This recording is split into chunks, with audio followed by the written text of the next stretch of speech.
Salam, valideynlər. Bugün uşağınızın gələcəyinə böyük təsir edə biləcək bir mövzudan danışmaq istəyirəm. Uşaqlıq travması. Bu sadəcə indiki zamanla bağlı deyil. Bu təcrübələr onların emosional, psixoloji, sosial və hətta fiziki sağlamlığına illərlə təsir edə bilər. Əvvəlcə emosional və psixoloji təsirlərə nəzər salaq. Laqeydlik və ya zorakılıqla qarşılaşan uşaqlar tez-tez özünə inam və özünə dəyər hissi ilə mübarizə aparırlar. Onlar daima qorxu və narahatlıq hissləri ilə mübarizə apara, daim qaç ya da döyüş rejimində yaşaya bilərlər. Və böyüdükcə bu həll olunmamış travmalar depressiyaya və hətta intihar düşüncələrinə səbəb ola bilər. İndi bu onların münasibətlərinə və sosial həyatına necə təsir edir? Sevgi və qayğı görməyən uşaqlar ya həddindən artıq bağlı ola, ya da emosional olaraq tamamilə bağlana bilərlər.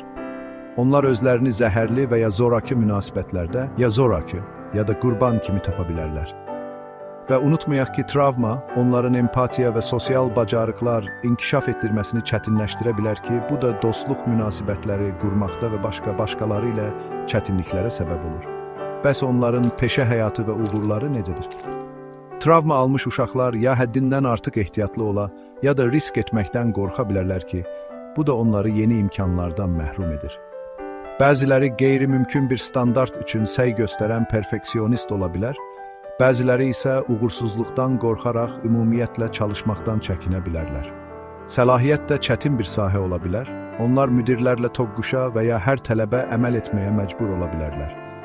Nəhayət, travma bədənə və ümumi sağlamlığa təsir göstərir. Xroniki stres onların immunitet sistemini zəiflədə bilər ki, bu da ürək problemlərinə, həzm problemlərinə və miqrenə səbəb olur. Onlar öhdəsindən gəlmək mexanizmi kimi siqaret çəkmək və ya spirtli içki qəbul etmək kimi zərərli vərdişlərə müraciət edə bilərlər, yuxu problemləri daimi mübarizəyə çevrilə bilər. Beləliklə, uşağınıza bu çətinliklərin öhdəsindən gəlməkdə necə kömək edə bilərsiniz?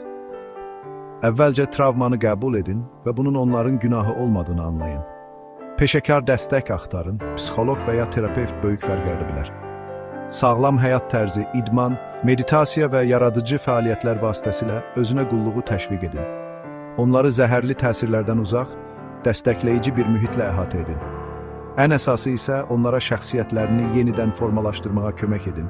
Vurğulayın ki, travma onların kimliyini müəyyən etmir. Unutmayın, uşaqlıq travması onların keçmişinin bir hissəsi olsa da, bu onların gələcəyini diktə etməməlidir. Düzgün yanaşma və dəstəklə, onlar onun təsirini minimuma endirə və sağlam, uğurlu bir həyat qura bilərlər. Güclü və müsbət olun, uşağınızın gələcəyi parlaqdır. Növbəti görüşədək özünüzə yaxşı baxın.